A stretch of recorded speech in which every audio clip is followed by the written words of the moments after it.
সুপ্রিয় দর্শক, গ্রিনওয়াল চ্যানেলে আপনাকে জানাই স্বাগত। থাম্বনেল এবং টাইটেল দেখেই বুঝে গেছেন কোন গাছের ভিডিও করছি। হ্যাঁ বন্ধুরা, ঠিকই ধরেছেন, এটি হচ্ছে ঝাউ গাছ। অবশ্যই এটিকে হিন্দি বলায় বলা হয় ময়ূরপাঙ্খ।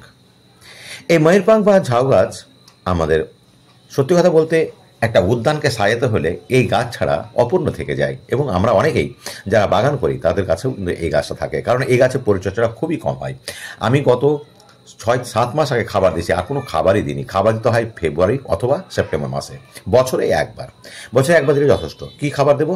এই যে দেখছেন কম্পোস্ট বা গোবর সার দেবেন, আর সঙ্গে আমি দিচ্ছি একটু কোকোপিট, কারণ কোকোপিট জল ধরে রাখে, আর এই গাছটা তুলনামূলকভাবে অন্যান্য গাছ অপেক্ষা একটু বেশি জল খায়, তাই আমি একটু কোকোপিট দিলাম, দিয়ে মাটির সঙ্গে মিশিয়ে দেবো। গাছের বৃদ্ধি যদি ঠিকভাবে না হয়, তার জন্য আপনি এমন খাবার দেবেন, রাসায়নিক খাবার দিতে পারেন, যেমন আমি দেবো ডিএপি খাবারটা হাফ চামচ করে, এখানে 1 চামচ আছে, হাফ চামচ করে 2 গাছে 1 চামচ মোট দিলাম। ডিএপিতে যেহেতু পটাশ নেই, ডায়ামোনিয়াম ফসফেট অর্থাৎ নাইট্রোজেনের এটা আধিক্য আছে, এই গাছ বৃদ্ধি করতে অত্যন্ত সহায়ক। তবে এটা যদি মনে করেন যে না গাছ ঠিক বাড়ছে, তাহলে না দিলেও চলবে। গাছ কিন্তু অবশ্যই রোদে রাখতে হবে। মনে রাখবেন, এর চারা করাটা ব্যাপারটা একটুখানি আমাদের বলতে হবে।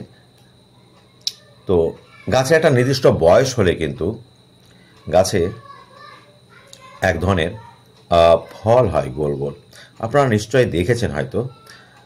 তো সেই ফলটা থেকে যে বীজ পাওয়া যায়, সেই বীজ থেকেও কিন্তু চারা গাছ জন্মায়। তবে বীজ থেকে সাধারণত চারা গাছ কেউ খুব একটা করে না।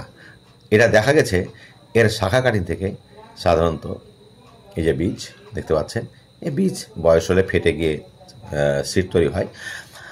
তো এর শাখা কাটিং থেকে ছোট্ট একটা ডাল, একটু বয়স্ক ডাল নিয়ে এর চারা তৈরি করা যায়। তবে খুব বেশি যে আপনি সহজে করে নেবেন তা নয়, দীর্ঘমেয়াদী প্রায় 3 মাস সময় লেগে যায় মিনিমাম একে তৈরি করতে।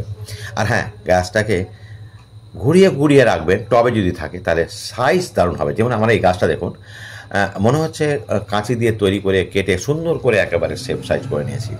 আসলে যে কোনো দিকে যদি মনে হয় আপনার যে এদিকে পাতা একটু কম, তাহলে ওটাকে ঘুরিয়ে রোদে দিয়ে রাখবেন। এইভাবে করতে গেলে মাঝে মাঝে ঘোরাবেন, এটা নিয়ম। কিন্তু টবের গাছকে একটু ঘুরিয়ে ফিরিয়ে রাখতে গেলে খুব সুবিধা হয়, গাছের শেপ সাইজ খুব সুন্দর হয়।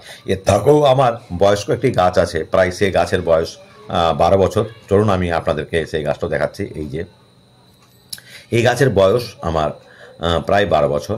তো এখান থেকে বেশ কিছু চারাও তৈরি করা হয়েছিল ইতিপূর্বে। আর খুব একটা খাবার রিকোয়ার্ড করে না, এটা আগেই বলেছি। জাস্ট একটু ঠিক সময় মতো করে জলটা দিতে হবে, আর বছরে একবার খাবার দিতে হবে। তো বন্ধুরা, খুব বেশি জানার দরকার নাই, আজকে এতটুকুই বললাম। পরবর্তীতে আমি নতুন কোনো তথ্য নিয়ে নতুন কোনো গাছের আবার নিয়ে আসবো আপনাদের সামনে। ততদিন ভালো থাকুন, সুস্থ থাকুন। ভিডিওটি দেখার জন্য অনেক অনেক ধন্যবাদ।